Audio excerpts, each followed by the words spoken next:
একসময় মাটির তৈরি হাঁড়ি পাতিল বাসনকোসনের ভীষণ কদর ছিল। বিশেষ করে নিম্ন ও মধ্যবিত্ত শ্রেণীর মানুষের রান্নাবান্না ও খাওয়া দাওয়ার কাজে মাটির তৈরির হাঁড়ি পাতিল এবং থালা বাসনের বিকল্প ছিল না। ফলে কুমারদেরও কদর ছিল সমানভাবে। আর কুমার বা পালপাড়াগুলোও থাকতো কর্মমুখর।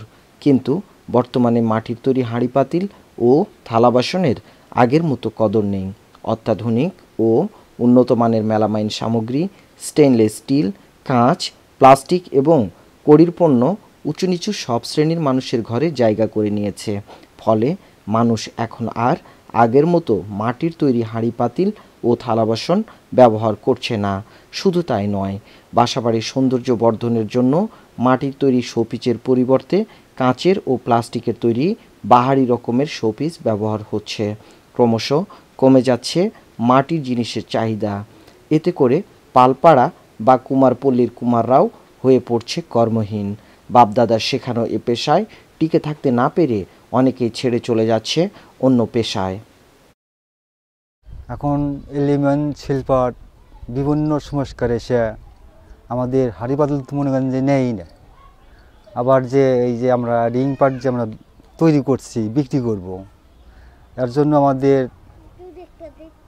মনে করেন সিমেন্টের রিং নেমে আমরা এই ব্যবসাও করতে পারছি না। সিরাজগঞ্জ জেলার কামারখন্দ উপজেলার বাজার ভদ্রঘাট পালপাড়া। এখানে রয়েছে প্রায় 200 কুমার বা পাল পরিবার। কিন্তু এরা কেউই ভালো নেই আগের মতো, কারণ তাদের তৈরি জিনিসপত্রের চাহিদা নেই বাজারে। মানুষ এখন আর আগের মতো মাটির তৈরি হাঁড়িতে রান্না করতে চায় না। তারা এখন অ্যালুমিনিয়ামের পাতিল বা ইলেকট্রিক কুকার ব্যবহার করে।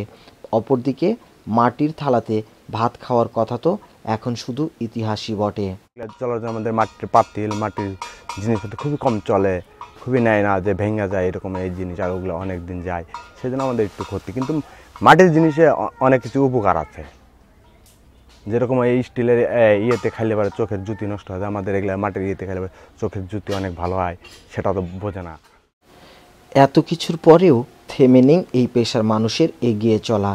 পালপাড়ার ঘরে ঘরে এখনও তৈরি হয় মাটির হাঁড়ি পাতিল ও বাসনকোসন। এছাড়া বিভিন্ন দেবদেবীর প্রতিমা ও ঘর সাজাবার শোপিস তো রয়েছেই। একসময় স্বাস্থ্যসম্মত ল্যাট্রিন তৈরির জন্য মাটির পাট ব্যবহার করা হতো, কিন্তু এখন বেশিরভাগ লোকই সিমেন্টের তৈরি পাট ব্যবহার করে। ফলে কুমারদের তৈরি পাট আগের মতো আর বিক্রি হয় না।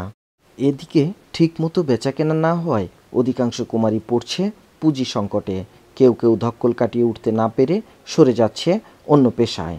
কুমারদের দাবি, উন্নত প্রযুক্তি ব্যবহারের জন্য প্রশিক্ষণ দেওয়া হলে তারাও মাটি দিয়ে অনেক উন্নত মানের পণ্য সামগ্রী তৈরি করতে পারবে, যা এদেশের অর্থনীতিতে যোগ করবে নতুন মাত্রা।